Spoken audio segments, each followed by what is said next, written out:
गुरुभ्यो नमः। गुरुर्ब्रह्मा गुरुर्विष्णुः गुरुर्देवो महेश्वरः। गुरुः साक्षात् परब्रह्म तस्मै श्रीगुरवे नमः।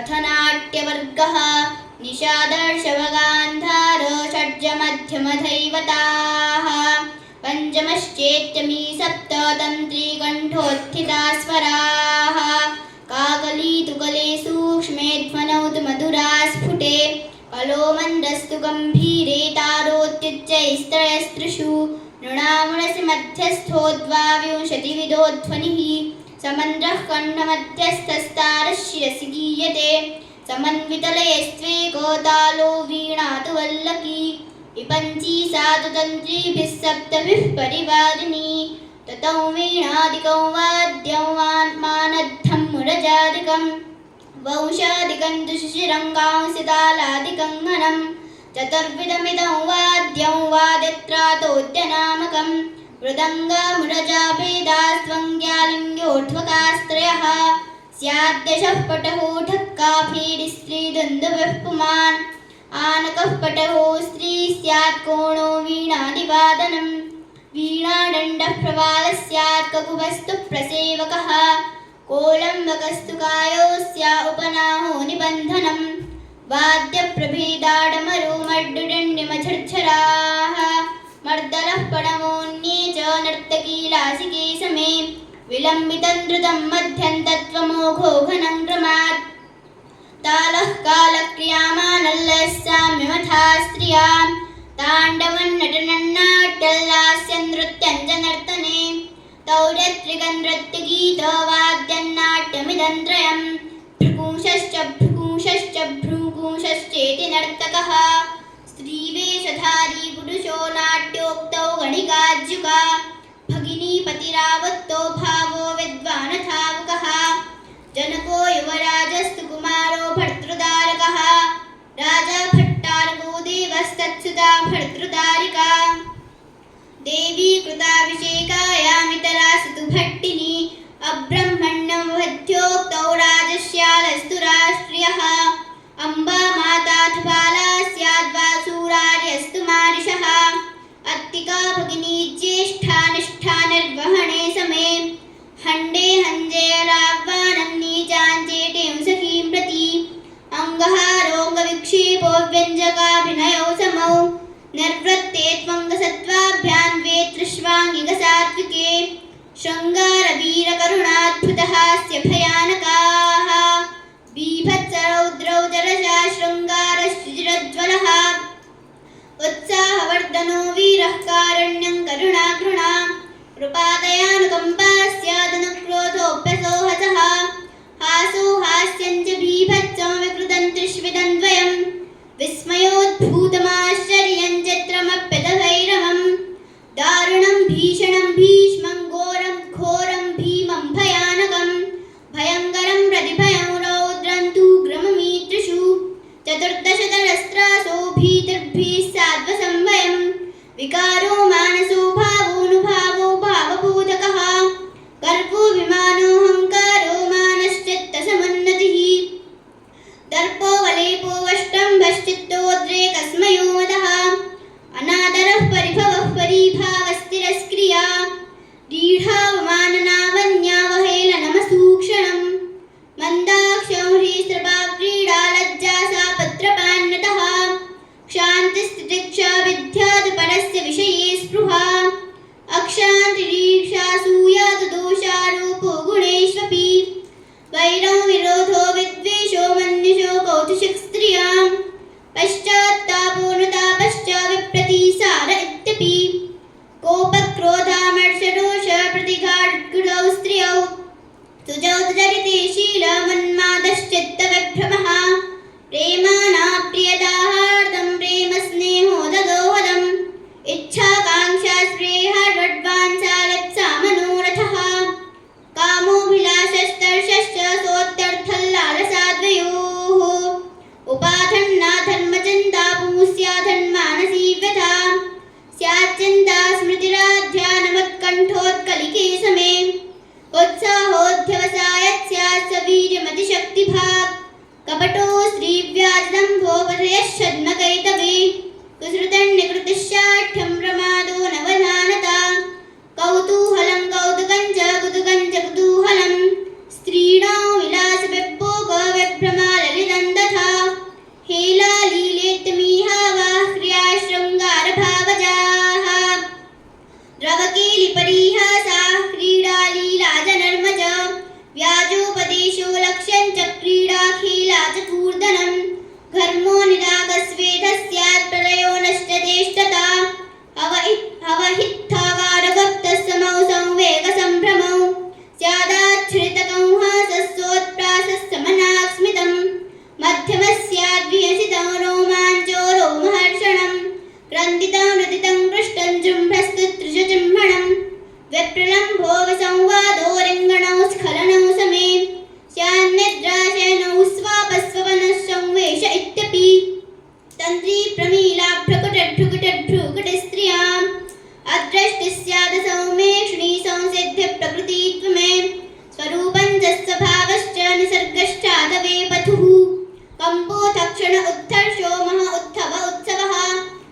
अथ पातालभोगिवर्गः अधोभुवनपातालं बलिसद्मरसातलं नागलोकोऽथ कुहरं शिशिरं विवरं बिलं छिद्रं निर्वचनौ रोगौ रन्ध्रौ श्वभ्रौमपाशुषिः गर्तावटौ विश्वभ्रे सनन्ध्रे शिशिरन्ध्रिषु अन्धकारोऽस्त्र्यान्ध्वान्तमिस्रन्ति विनन्तमः ध्वान्ते गाढेन्द्रसमशङ्क्षीणेव तमसन्तमः विश्वक्सन्तमसन्नागाः काद्रवेयास्ततीश्वरः शेषो नन्दो वासुकिस्तु सर्पराजोऽथ गोनसि तिलस्तस्यादिजगरे शैर्वास इत्युभौ अलकर्दो जलव्यालस्समौ राजरडण्डुभौ मालधानो मातुलहिर्निर्मुक्तो मुक्तकञ्चुकः सर्वहृदा कृर्भुजगो भुजङ्गो हिड्भुजङ्गमः आशीविशो विषधरश्चक्लीव्याळस्सरीसृपः आशीविशो विषधरश्चक्लीव्याळस्सरीसृपः कुण्डलीगूढपाश्चक्षस्रवाः काकोदरः फणी दर्वीकरो दीर्घपृष्ठो दन्तशूको विलेशयः पुरगः पन्नगो भोगी जिह्मगः पवनाशनः लेलिहानो द्विरसनो गोकर्णः कञ्चुकी तथा कुम्भीनसः फणधरो हर्भोगधरस्तथा अहेशरीरं भोगस्यादाशीरप्यहितंष्टिका दृष्ट्वा हेयं विषास्थ्यादिस्फटायान्तु फणाद्वयोः समौ कञ्चुकनिर्मोगौ क्ष्वेडस्तु गरलौ विषं पूंसि क्लीबे च काकुलकालकूटहलाहलाः सौराष्ट्रकर्षौक्लकेयो ब्रह्मपुत्रः प्रदीपनः दारदो वत्सनाभश्च विषभेदा अमीनव विषवैद्यो जाङ्गुलिको व्यालग्राह्यतण्डिकः अथ नरकवर्गः स्यान्नारकस्तु नरको निरयो दुर्गतस्त्रियां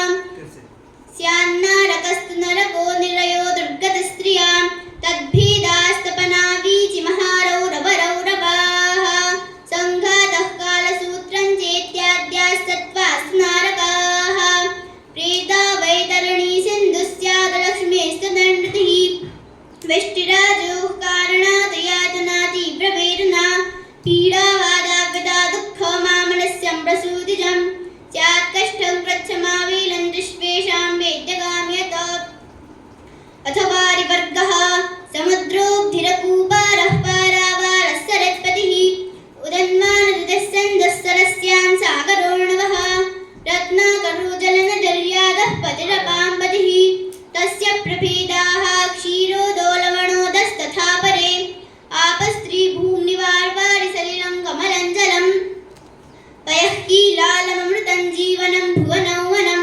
कवन्दमलकम्पातः पुष्करौ सर्वतोमुखम् अम्भोर्णस्तोयपानीयो नीलक्षीराम्बुशम्बरं मेघपुष्पं गणरसस्त्रिशद्वे आप्यमम्मयं भङ्गस्तरङ्ग ऊर्मिर्वा स्त्रियां वीचिरथोर्मिषु महत्सल्लोलकल्लोलौ स्यादावर्तोऽम्भसाम्भ्रमः पृशन्ति बिन्दुपृशताः पुमांसो विप्रशस्त्रियां चक्राणि पदभेडाः सद्भ्रमाश्च जलनिर्गमाः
मकरश्च कली चाथ गणकश्च कुलार्भकः सहस्रदंष्ट्रः पाठी न उलूपीश्च कत्समौ नलमीनश्चिलिजिमः प्रोष्ठीत सबरीद्वयोः क्षत्रान्नमस्य सङ्घातः पोताधानमथूजिषाः रोहितो मद्गरश्चालो राजीवश्च कुलस्तुमिः तिमिङ्गिलादयश्चाथ यादांसि जलजन्तवः तद्भेदा शिशुमारुद्र शङ्गवो मकरादयः स्यात् कुलीरः करकटकः कूर्मे कमटकच्छपौ ग्राहो बहारो नक्रस्तु कुम्भीरोऽथ महीलता गण्डूपतः किञ्जुलको निहाकागोधिका समे रक्तपातजलौकायां स्त्रियां भूम्निजलौकसः मुक्ता स्फोटस्त्रियां शक्तिष्टङ्कः स्यात् कम्बरस्त्रियौ क्षत्रुशङ्काः सङ्घनकाः शम्भूका जलशक्तयः भेके मण्डूकवर्षा भूषालूरप्लवदर्दुराः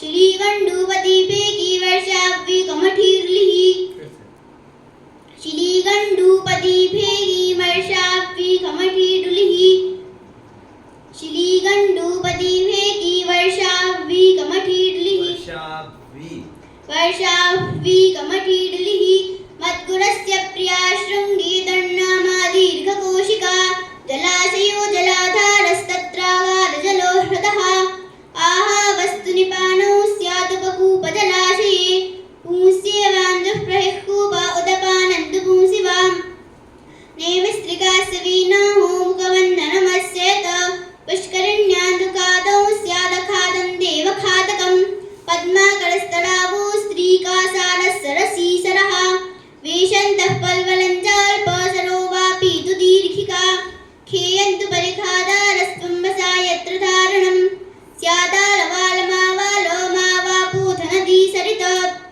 तरङ्गिणी शैवलिनी तटनह्रादिनी धुनी स्रोतस्वती द्वीपवत् स्रवन्ती निम्नगापगा कूलङ्कषा निर्झरिणी रोधो वक्रा सरस्वती गङ्गा विष्णुपती जह्नतनया सुरनिम्नगा भागीरथी त्रिपथगा तिस्रोता भीष्मशूरपी कालिन्दी सूर्यतनया यमुना शमनस्वसा रेवात् नर्मदा सोमोद्भवा मेकलकन्यका करतु या सदा नीराबाहुजा सैतवाहिनी शतद्रुस्तुशतद्रुस्यात्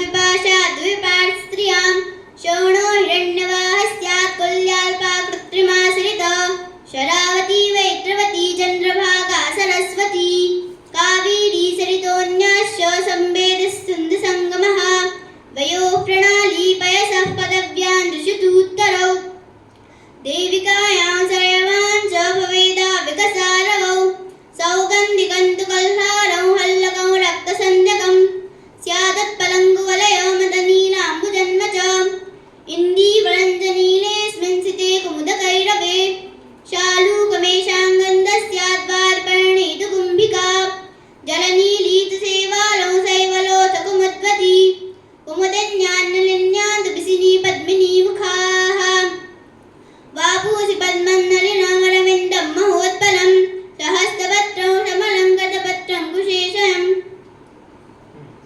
सहस्रपत्रं शमलं सहस्रपत्रं कमलं शतपत्रं कुशेषं पङ्केरुहन्तामरसंसारसंसरसीरुहं विषप्रसूनराजीव पुष्कराम्बोरुहान् च पुण्डरीकंसिताम्बोजमथरक्तसरोरुहे रक्तोत्पलङ्कोकनदन्नालो नालमथा स्त्रियां ऋणालं विषमब्जादिकडम्बे चण्डमस्त्रियां करहाटश्चिपागण्डः किञ्जल्कः केशरो स्त्रियां संवर्तिकानवदलं बीजकोशो वराटकः उक्तं स्वव्योमदिक्कालो धीशब्दादिसनाट्यकं पातालभोगिरकं वारिशेषांससङ्गतम् इत्यमरसिंहकृतं नाम लिङ्गानुशासने स्वरादिकाण्डः प्रथमः साङ्ग एव समर्थितः।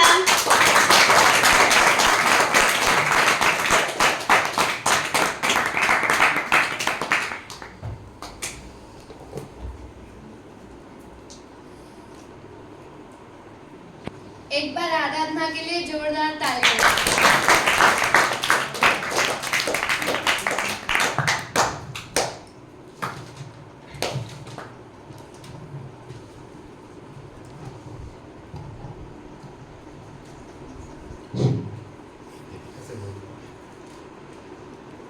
बहुत अच्छा सुना है। अच्छा सुना है कि नहीं सुना है? अच्छा सुना है। अभी जो अमरकोश ग्रंथ है, ये जैसे इंग्लिश की डिक्शनरी होती है ना, उसमें बहुत सारे शब्द होते हैं, ऐसे अमरकोश जो ग्रंथ है वो संस्कृत की डिक्शनरी है। सभी के शब्द आपको मिल जाएंगे। हम सोचते हैं कि नरक होता है, लेकिन अमरकोश ग्रंथ में नरक के भी नाम दे रखे हैं। कोई बोलता है नरक होता नहीं है, बहुत सारे मानते नहीं, लेकिन अमरकोश ग्रंथ में नरक के भी नाम दे रखे हैं। क्या है? चालू करो उसको। स्यान्नारकस्तु नरको निरयो दुर्गतस्त्रियां तद्भेदास्तपना वीचिमहारौरवरौरवाः संघातः कालसूत्रं चेत्याद्याः सत्त्वास्तु नारकाः प्रेता वैतरणी सिन्धुस्य। वैतरणी नदी बताते हैं कि वो नरक में होती है। तो देखो नरक वर्ग में उसका वर्णन किया है, प्रेत है, वैतरणी नदी है, जितना भी है सभी का वर्णन किया है। तो ऐसे करके अमरकोश ग्रंथ में 3000 पंक्ति है, जो कि आराधना को 3000 पंक्ति पूरी कंठस्थ है। उसके लिए एक बार और ताली हो जाए। आज तो उसने सिर्फ हमें 500 कुछ 550 पंक्ति सुनाई है। कल कुछ सुनाई थी, आज कुछ सुनाई है, लेकिन अभी कुछ ही दिनों के अंदर ये हरिद्वार जाने वाली है। अखिल भारतीय जो होता है, अभी अधिराज्य स्पर्धा में प्रथम स्थान प्राप्त किया है। ऐसे हमारे यहाँ से हम हमेशा प्रथम स्थान 2 को देते हैं, एक तो आराधना और नव्या की तो वहाँ उनकी त्रुटि रही है, लेकिन हमारे लिए दोनों प्रथम हैं। लेकिन अभी जो है प्रथम कोई वहाँ पर पहुँचाते हैं। तो अभी मार्च के महीने में आराधना हमारे लिए गोल्ड मेडल लाने वाले, इसके लिए और जोरदार ताली।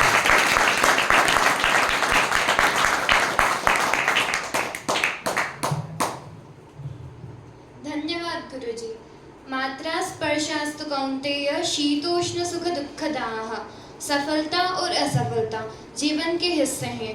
हमेशा सकारात्मक रहकर परिस्थिति के अनुसार अपने प्रयास जारी रखने चाहिए।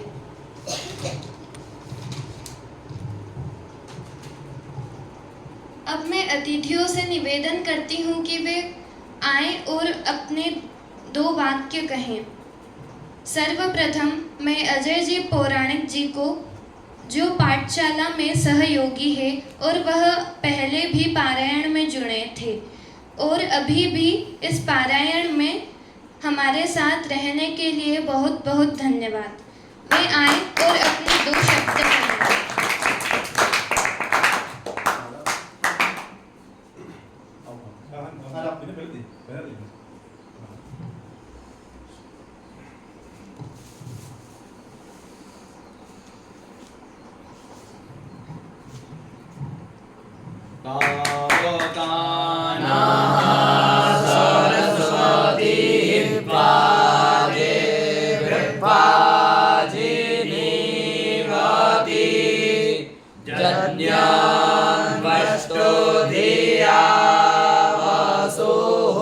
शंकरं शंकराचार्यं केशवं बादरायणं सूत्रभाष्यकृतं वन्दे भगवन्तः पुनः पुनः।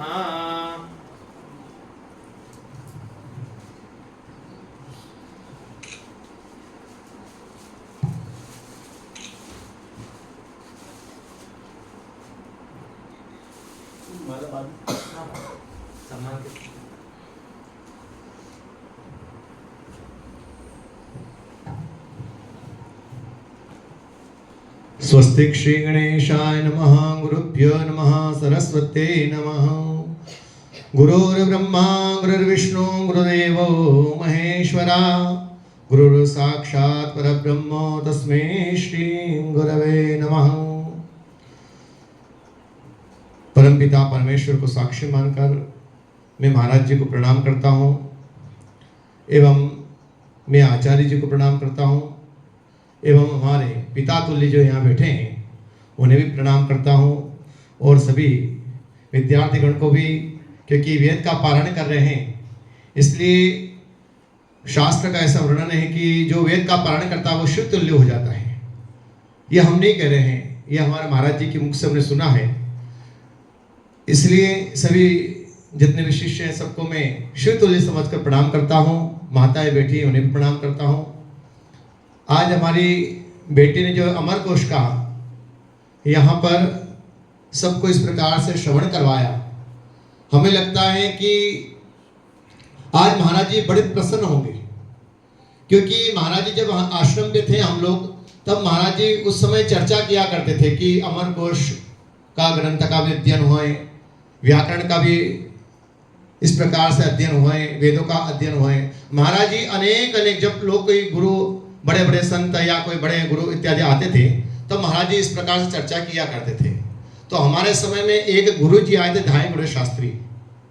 तब उन्होंने थोड़ा प्रयास, उनका प्रयास तो था, लेकिन उस समय जो समय था, उस समय वो समय निकल गया। लेकिन उसमें हमारे बड़े भैया और हमारे जो गुरु जी हैं उज्जैन वाले, उन्होंने उस समय उस चीज को स्वीकार कर वहाँ अध्ययन किया। और आज भगवान की कृपा से चारों वेद पाठशाला में सब तरह से सहयोग है उनका। और आज महाराज जी की इच्छा भी यहाँ पूर्ण हो गई, क्योंकि महाराज जी जब यहाँ पर आए थे हवन करने, यहाँ पर जब आए थे उपवास में, महाराज जी की ये जन्मस्थली मानी जाती है। जब महाराज जी आए थे तो महाराज जी ने कहा था कि यहाँ कोई ऐसी बालक और ऐसी कोई कन्या जो अमर कोश का अध्ययन कर सके, ये हमने सुना था। इसलिए हमें लगता है कि आज महाराज जी इतने प्रसन्न होंगे कि इस बालिका ने अमर कोश का जो इस प्रकार से श्रवण करके जो सबको सुनाया है, तो मैं बहुत बहुत धन्यवाद दूंगा इस बेटी को, और उनके माता पिता को भी धन्यवाद दूंगा साहब। सबसे ज्यादा तो माता पिता को दूंगा, क्योंकि माता पिता ने यहाँ पढ़ने के लिए पहुंचाया, ये सबसे बड़ा है साहब। नहीं तो माता पिता का स्नेह अधिक होता है, अरे नहीं वहां नहीं जाना, ये नहीं करना, वो नहीं करना। लेकिन ये तीनों चारे जो बच्ची हैं, इनकी माता पिता को मैं धन्यवाद देता हूँ साहब, क्योंकि हमेशा इस पाठशाला में तत्पर खड़े रहते हैं और हमेशा इस प्रकार से। और इन बच्चों ने सब जगह, दिव्या ने, सबने वहां गए थे भोपाल परीक्षा देने, सब ने अच्छा प्रदर्शन। ठीक है, कहीं कहीं हो जाता है, ऐसा नहीं है। देखो इतने के लोगों के बीच में बोलना, कहीं त्रुटि हो जाती है, ऐसा नहीं है। लेकिन बार बार प्रयत्न करना चाहिए, कहते नहीं ट्राई टू सक्सेस, प्रयत्न करना चाहिए। प्रयत्न में ऐसा नहीं कि एक बार ऐसा हो गया तो आप डबल नहीं, फिर करेंगे, 10 बार करेंगे, ऐसा नहीं। एक उदाहरण देते हम कि एक काशी में एक ब्राह्मण देवता थे, वो गंगा किनारे नहाने गए। तो हमारे जैसे एक मूर्ख थे, वो किनारे बैठे हुए थे। तो जब महाराज जी उधर से नहाकर आए तो वो महाराज जी को देखकर थूके। महाराज जी कुछ बोले नहीं, फिर गंगा में जाएं, फिर गंगा में स्नान करें, फिर आए, फिर थूक दें। ऐसे एक बार नहीं, कम से कम 99 बार हो गया। जब 99 बार ये हो चुका, और जब पुनः 100 बार में, कहते हैं ना शतम, जब 100 बार स्नान कर कर जब आए पुनः, और जब निकल कर गए, तो उस जो पागल व्यक्ति था उसने उठकर प्रणाम किया और कहा कि महाराज जी मैंने आपको 99 बार आपके ऊपर थूका है। कितनी बार? मैंने आपको 99 बार आपके ऊपर थूका है, लेकिन आपने थोड़ा भी क्रोध नहीं किया है। तब उन्होंने कहा कि क्रोधेन ज्ञान नाशास्यात्, कि अगर मैं क्रोध करता तो मेरा ज्ञान का नाश हो जाता। मेरा जो है क्रोधेन धन नाशास्यात्, क्रोध करने से मेरा धन का नाश हो जाता। तो देखो ये शिक्षा मिलती है कि बार बार प्रयत्न करने से सफलता जरूर मिलती है, इसलिए बार बार प्रयत्न करना चाहिए। और हम तो चारों बच्ची को एक दृष्टि से देखते हैं, सभी बच्ची बारी बारी से ऐसे जो आए और यहाँ इस प्रकार से श्रवण करवाएं। और हम तो बार बार चाहते हैं कि बार बार पाठशाला में इस बहाने आए, है ना। इस बार कुछ लोगों ने ये भी कहा कि गुरुजी आपको आपका यहाँ मकान बना दे। मैं कि मकान बनाने की जरूरत नहीं है, मेरे पास खूब संपत्ति है, मुझे बनाने की जरूरत नहीं है, भगवान ने इतना दे रखा है। पर कहीं मैं इस बात पे विचार नहीं करता हूँ, क्योंकि हमें पाठशाला से जुड़े हैं और हमें तो तन मन धन से सहयोग करना है पाठशाला को। इसलिए ऐसा नहीं कि केवल तन, हम तो जो गुरु जी की जो आज्ञा होगी उसको सर्वोपरि मानेंगे, क्योंकि आचार्य देवो भव, आचार्य की जो बात है ना, उसको कहते हैं ब्रह्मा जी भी टाल सकते हैं। तो ऐसे गुरु जी के चरणों में, जिन्होंने, अब बच्ची ने तो इतना मेहनत किया, लेकिन कहते हैं कि उससे ज्यादा गुरु जी ने कितना मेहनत किया होगी। विचार करने जैसी बात है। अपन ने तो पढ़ा है, लेकिन गुरु जी ने कितना प्रयास किया होगा। तो सभी बच्चों से और हमारी बच्ची से हम यही कहना चाहते कि इसने तो किया ही किया, लेकिन अपन सभी लोग ऐसा यहाँ आकर बारी बारी से नंबर सबका आए और बारी बारी से इस प्रकार से अपना सहयोग करें और इस प्रकार से श्रवण कराएं, सबको सुनाएं। हमें बहुत अच्छा लगा है और इस प्रकार से मैं अपनी वाणी को यहीं विराम देता हूं। जय श्री कृष्ण, जय सिया राम।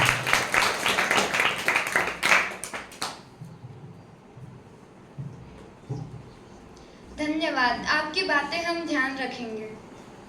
इसके पश्चात मैं गुरुजी के पिताजी से अनुरोध करती हूँ कि वे आएं और अपनी वाणी से हमें अनुग्रहित करें।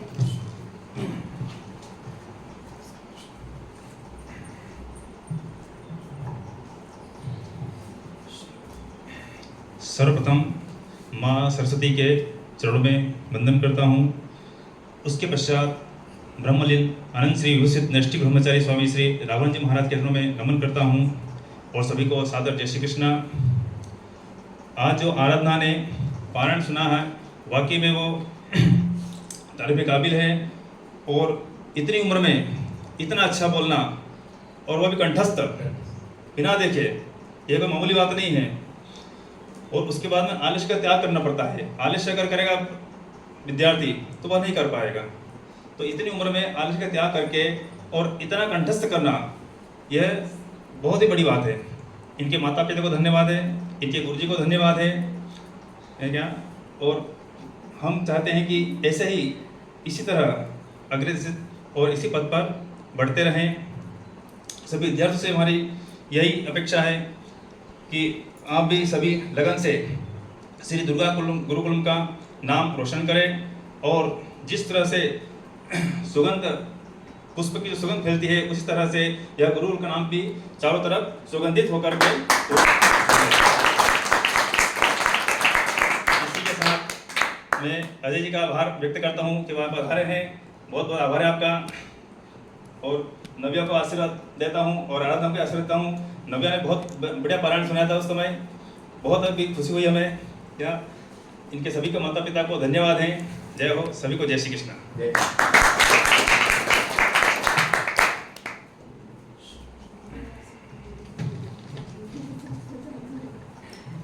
धन्यवाद। इसके पश्चात मैं गुरुजी से अनुरोध करती हूँ कि वे अपनी वाणी सभी को श्रवण करें।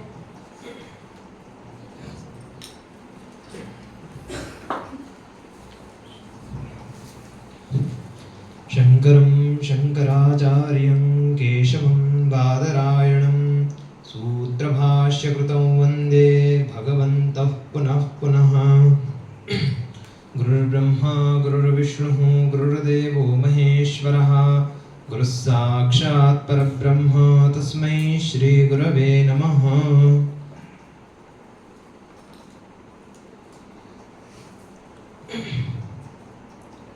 बड़ा ही हर्ष का विषय है और ऐसे क्रम से पारायण चलते रहते हैं तो बड़ा अच्छा लगता है और आप सब आते रहते हो तो और ज़्यादा अच्छा लगता रहता है। तो बहुत बहुत धन्यवाद, आप यहाँ पर पधारे।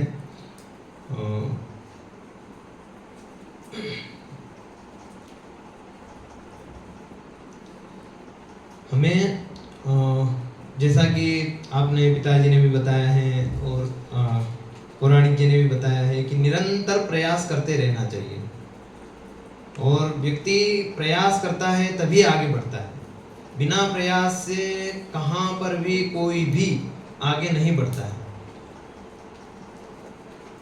हम जैसे कि किसी भी प्रकार से ले लें, अगर एक परीक्षा में कोई विद्यार्थी परीक्षा देने गया, बहुत प्रयास किया, बहुत परिश्रम किया और परीक्षा देने गया और वहाँ पर जाकर किसी कारणवश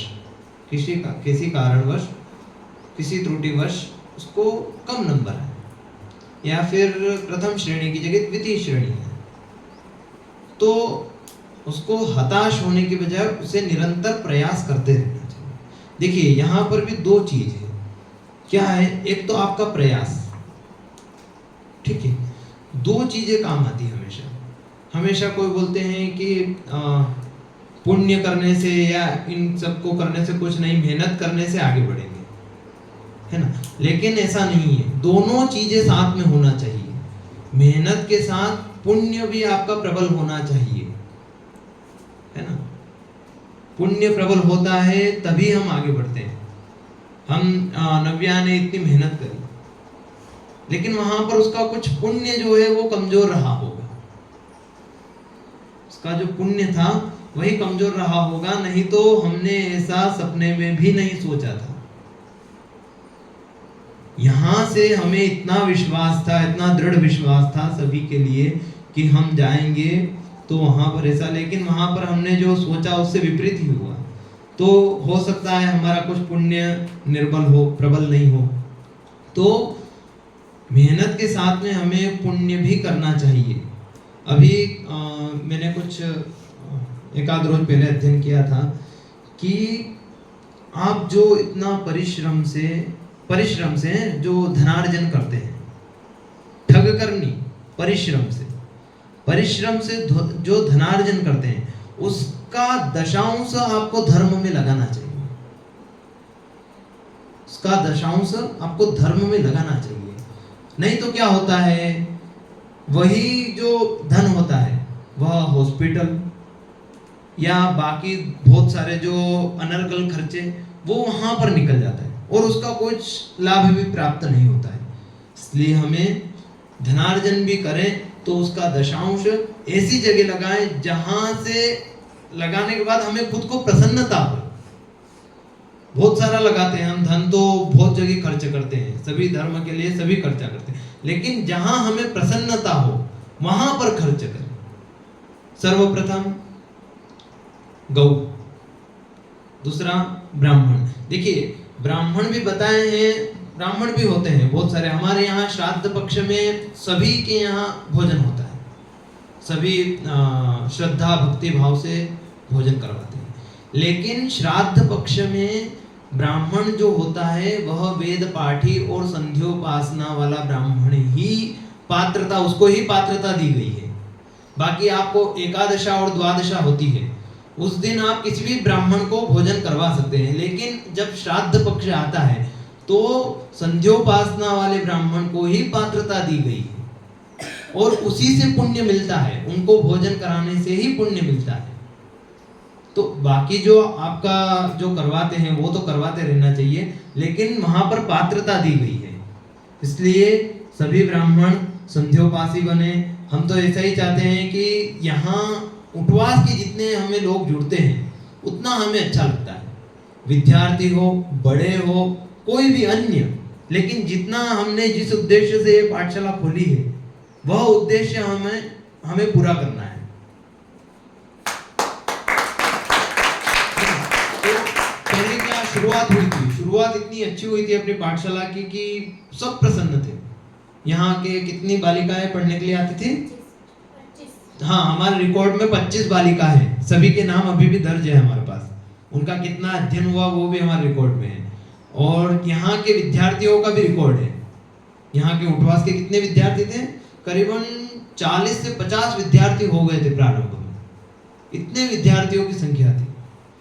लेकिन कालवश माता पिता, सबसे बड़ा तो माता पिता को ही दोष देंगे, क्योंकि मुख्य तो माता पिता ही होते हैं। अगर माता पिता उन्हें छोड़ते हैं तो बच्चे आएंगे, नहीं तो बच्चे नहीं आते। क्यों नहीं आते हैं? पहले तो स्कूल की पढ़ाई होती है, इतनी सारी स्कूल की पढ़ाई, स्कूल का लिखना होता है, उसके बाद वो बोलते हैं कि इधर भेजेंगे तो स्कूल का नहीं होगा, और पहले से ही विद्यार्थी दूर भागते हैं इससे। तो इसलिए माता पिता को प्रयत्न करते रहना चाहिए और हमारे बच्चों को आगे बढ़ाते रहना चाहिए, क्योंकि ये जो विद्या है ये हमें दो चीजें सिखाती है। सबसे पहले तो संस्कार। आपके पास धन पर्याप्त होगा और संस्कार नहीं होगा तो वो धन किसी काम का नहीं रहेगा, और संस्कार रहेगा और धन नहीं है तो भी आप पूजे जाओगे, है ना। बोलते हैं कि ज्ञानवान कम लेकिन गुणवान ज्यादा बनो। तो स्कूली शिक्षा से आपको गुणवान, मुझे नहीं लगता है कि आजकल का विषय स्कूली विद्या में कोई आपको गुणवान बनाता है कि आप ऐसा करो। हमारे इसमें बताते हैं कि माता पिता को प्रणाम करो, गुरुजी को प्रणाम करो, अपने से बड़ों का आदर करो। स्कूल में कौन बताता है? नहीं बताते स्कूल में ऐसा। आचार्य देवो भव, मातृदेवो भव, पितृदेवो भव, उनकी आज्ञा का पालन करना है, वो जैसा बताए ऐसा हमें कार्य करना है। हमें बड़ों को आंख में आंख मिलाकर बातें नहीं करना है, तो ये कौन सिखाता है? ये गुरुकुल, ये गुरुकुल नहीं, कौन सा भी गुरुकुल हो, तो ये शिक्षा जो प्राप्त होती है गुरुकुल से होती है। बाकी विद्या से तो स्कूल से तो सिर्फ डिग्री, आपका जो सर्टिफिकेट है वही है आपके सामने। बाकी वहां संस्कार 5वीं से 6ठी 7वीं कक्षा के बाद तो फिर आपके संस्कार का नाश ही होगा वहां जाने के बाद। एक बीच में कहना चाहता हूँ, कल मैं गया था दो संस्कृति ग्लोबल स्कूल में जी वो बच्चे के लिए, तो वहाँ पर आप नाम नहीं बताऊँगा जी। लेकिन वहाँ पर मेरे को बोले कि अजय जी हमने सुना कि पाठशाला में आपका बालक है। मैंने कहा हाँ। बोले आप अपने बालक को हरिद्वार पहुँचा दो। मैंने कहा क्यों? बोले वहाँ हरिद्वार में जो रामदेव बाबा का है, बोले वहाँ पर दोनों चीज़, स्कूल की पढ़ाई भी होगी और वहाँ पर ये पढ़ाई भी जाएगा आपको। मैंने कहा कि मैं हरिद्वार का एक कोना देख के आ गया, रामदेव बाबा क्या आप घूमे कि नहीं घूमे? मैंने कोना कोना देख लिया वहाँ का। मैंने कहा केवल वहाँ पैसे का मामला है, कुछ नहीं है वहाँ, केवल शिक्षा वो दे सकते लेकिन विद्या नहीं दे सकेंगे वहाँ। केवल वहाँ हमने देखा है रामदेव बाबा के वहाँ 1,60,000 रुपये लेते हैं एक वर्ष के, और केवल बच्चों को स्कूल की जो पढ़ाई होती है वो पढ़ा देते हैं, और कुछ गीता जी इत्यादि बस यही, और कुछ योग करना 2 से 3 घंटे योग कराते हैं, लेकिन बाकी कुछ भी नहीं है। अब इतना पैसा वहाँ देकर फिर भी वो बच्चा केवल शिक्षा ले सकेगा, लेकिन जो ज्ञान होगा वो उसको पूर्ण नहीं प्राप्त होगा। बिल्कुल सत्य बात है। तो मैंने कहा कि नहीं साहब, मेरा तो बच्चा वहाँ जा पढ़ रहा है, मुझे बहुत विश्वास है, मैं इस जगह से कहीं जाने नहीं दूंगा। बिल्कुल सत्य है। क्या होता है कि सबसे प्रमुख तो हमारे यहाँ जो विद्या होती है वो पहले ऋषि मुनियों के द्वारा भी विद्या अध्ययन करने जाते थे। हमारे गुरुजी, अभी बड़े गुरुजी आए थे कुछ ही दिन पहले, तो उन्होंने बताया था कि ऐसे विद्यार्थी रहते थे, उनको ना तो खाने की मतलब हो कि कहाँ पर भोजन करना है, कहाँ पर सोना है। तो पहले क्या काशी में ऐसी योजनाएं चलती थी कि बच्चों के रहने के लिए आवास खोले जाते थे, और अन्न क्षेत्र, कितने अन्न क्षेत्र बताए थे? 100 से अधिक अन्न क्षेत्र सिर्फ बच्चों के लिए। और कैसे? वहां पर आपको जाना है, आधा घंटा राम नाम संकीर्तन करना है, फिर आपको भोजन प्राप्त होगा। राम नाम आधा घंटा संकीर्तन करो, फिर आपको भोजन प्राप्त होगा। वो बच्चे भी क्या करते थे पहले? काशी आज तो नाम की काशी रह गई है, सभी बोलते हैं ये बड़ी बड़ी जगह, हरिद्वार जैसा आपने बताया, काशी, आप वहां चले जाओ आपको कुछ भी नहीं मिलेगा। उज्जैन में आप अधिकतम आश्रम पर घूम लो, वहां पर सिर्फ बच्चों का शोषण होता है, इसके अलावा कुछ भी नहीं होता है। बच्चों से फीस ले लेते हैं 25-30 हजार, और उनको दिन भर जप इत्यादि में पहुंचाते रहते हैं कि जाओ अनुष्ठान करो। 12-12 घंटे जप करते। हाँ, ये मुझसे ज्यादा इनको अनुभव, 12-12 घंटे छोटी सी उम्र में, ना तो उनके माता पिता को उस विषय में जानकारी होती है। हम क्या देखते हैं? सुविधा देखते हैं। हमारे पास कुछ शुरुआत में बालकगण आए थे, बोले हमारा बच्चा यहाँ रहेगा। मैंने कहा नहीं रखना हो तो उज्जैन पहुंचा दो। उज्जैन में बहुत सारी व्यवस्था है, उसके एक से एक व्यवस्था मिलेगी उसको वहाँ। यहाँ पर हम विद्या को बेचते नहीं है, इसलिए हम निःशुल्क पढ़ाते हैं, और जैसे आगे वेद पुरुष की रक्षा, वेद भगवान की रक्षा करना है वैसा हम कार्य करेंगे। आपको जैसा अनुकूल लगे ऐसा कार्य करें। बोले गुरुजी भवन बनना चाहिए, ऐसी व्यवस्था होना चाहिए। तो अभी हम भोपाल गए थे, वहाँ पर पढ़ाई के नाम पे कुछ भी नहीं है। मैं हमेशा बोलता हूँ आप व्यवस्था मत देखो, आप पढ़ाई देखो वहाँ की, कि आपका बच्चा किस रास्ते पर जाएगा। तो हमेशा हमें हमारा उद्देश्य लेकर चलना चाहिए। तो हमें पढ़ाई की ओर देखना है, पढ़ाई की ओर ध्यान देना है, और हमेशा आगे बढ़ते रहना है ना। उठवास की पाठशाला सबसे बाद में खुली है, लेकिन सबसे आगे नाम आना चाहिए, ये विद्यार्थी ही करेंगे। ये मैं तो कुछ भी नहीं कर सकता, ये विद्यार्थी करेंगे। ये जो बच्चियां हैं ये प्रयास कर रही है, बच्चे जो प्रयास कर रहे हैं, इसको सबसे आगे पहुंचाने का काम इनका है, और इनको ही आगे ले जाना है। क्योंकि मैं तो आज हूँ, कल नहीं, लेकिन ये बच्चे इसी पाठशाला के। और मैं तो इसमें ऐसा देख रहा हूँ कि हमारे जितने बच्चे हैं इतनी पाठशालाएं खुलेगी, इतनों का अध्ययन होगा, है ना। कुछ विषय होते हैं कि क्या होता है आजकल, मैं वो विषय पे तो नहीं जाऊंगा, लेकिन क्या होता है आज स्कूली शिक्षा के कारण बच्चियों की स्मृति में ऐसा आ गया है कि नहीं, हमें तो प्रोफेशनल लड़का चाहिए, धोती वाला हमें पसंद नहीं है ना।